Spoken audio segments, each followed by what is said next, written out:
So now for the next two cases, we got shaded to the right, and then we're going to have shaded in between.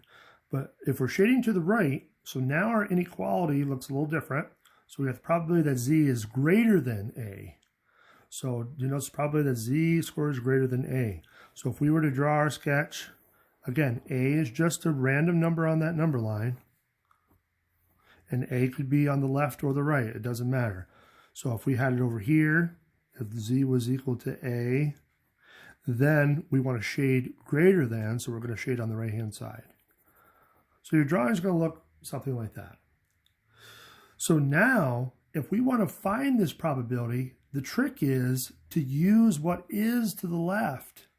If we were to find out what's on the left-hand side of this, which we can using the table, all we have to do is subtract it from the whole bell. And remember, the whole bell is 1. So all we have to do is find what's to the left and then subtract it from 1. So that's essentially what this formula is telling us. So again, when it's less than, it's shaded to the left.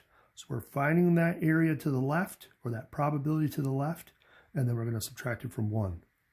So looking at this example, if we got z is greater than negative 1.00, so we're going to use the negative 1.00 in the table, and we find this 0.1587. So let's just confirm that. So if we go to our negative z-score table, so again, we want to split up that negative 1.00.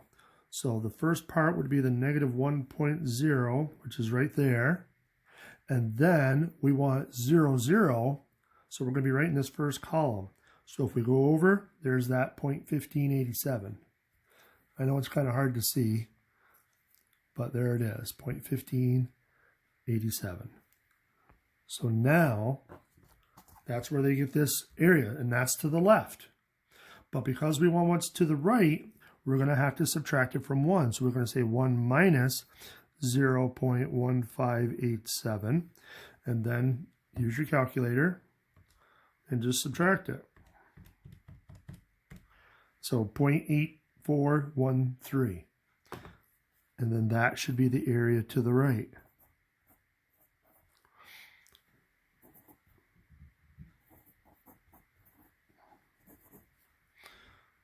Not bad, right? Pretty quick calculations. So you got to find what's to the left first and then subtract it from 1. So let's do another one. So we got P of z is greater than 2.13. So we get a little sketch. Zero's in the middle. 2.13 better be on the right-hand side somewhere. I know it's hard to see it, but now it's greater than, so we want to shade on the right-hand side. So the first thing we got to do is find out what's to the left of 2.13. So again, now we're dealing with a positive z-score, so we got to make sure we use the right side. So 2.13. All right, so 2.1 is right about there. And now we got to go under 0.03. So that's going to put us right here, so 0.9834. So this side is going to be 0.9834. And so now our answer should be 1 minus that. So 0.0166. Once you've done this enough times, you're going to be able to do that in your head. But if not, like I said, use your calculator. It's always the safest way. Okay, so we got the first case shaded to the left, read it off the table. Got the second case, if it's shaded to the right, read it off the table, but then subtract it from 1. Now the third case is when you're looking at between two z-scores. So now you got something that looks like this. So A could be anywhere. Let's put A on the left-hand side. Usually A is smaller than B. So let's put A on the left-hand side, but it doesn't have to be. And we'll put B close to the middle. So now they want this area in between. So what's the trick with this one? Well, we're still going to be using our table to see what's shaded to the left, but we got to look at both of those z-scores, both of those probabilities when they're shaded to the left. So the trick is you're going to just end up subtracting those probabilities. So you find the one that's shaded to the left on the right side first, then you find the area that's shaded to the left on the left side, and you subtract them. So here's the way it works. Find each probability from table A2 and subtract them. Now, order is important because probabilities can't be negative. So you always want to subtract the larger probability minus the smaller probability. And as long as you do that, you've got it. So let's take a look at the breakdown. If we look at a specific example here, we got a little bit of a blur there. So we got the probability of z being between negative 2.50 and negative 1.00. So here, this is the dramatic breakdown of it, but you're not going to have to do that. So the first thing is you find the one that's further to the right. So the one that's further to the right is the negative 1.00. So that's why they have it first. So we already found that from before as 0.1587. But now let's find the area to the left of this negative 2.5. So it's just a little tiny area right there. So let's see what it is. Now we got to make sure we use the right table. So negatives, negative 2.50. So negative 2.5 is right there. And then we just got to go over 1. So 0.0062. So that's this area right here, 0.0062. And so now all you're doing is subtracting those.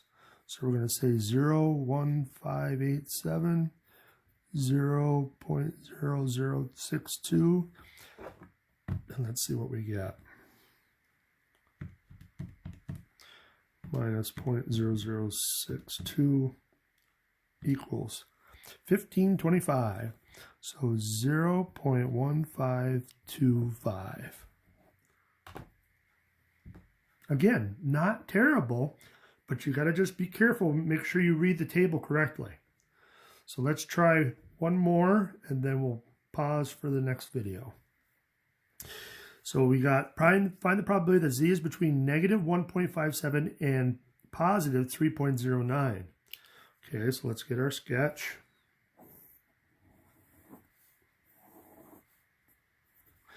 So negative 1.57 better be over here on the left side of 0. 3.09, well, that's going to be way up here somewhere.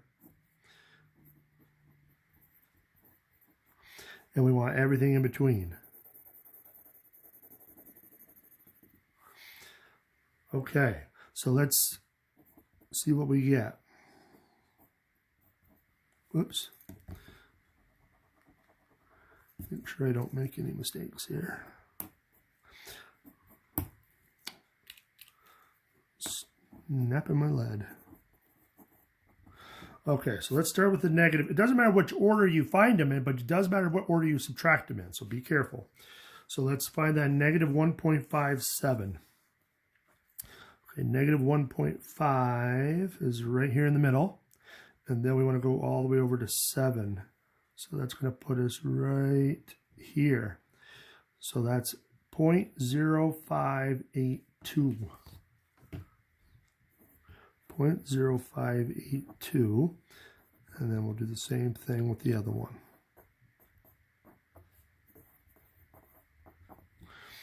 So we want our positive z-score table now.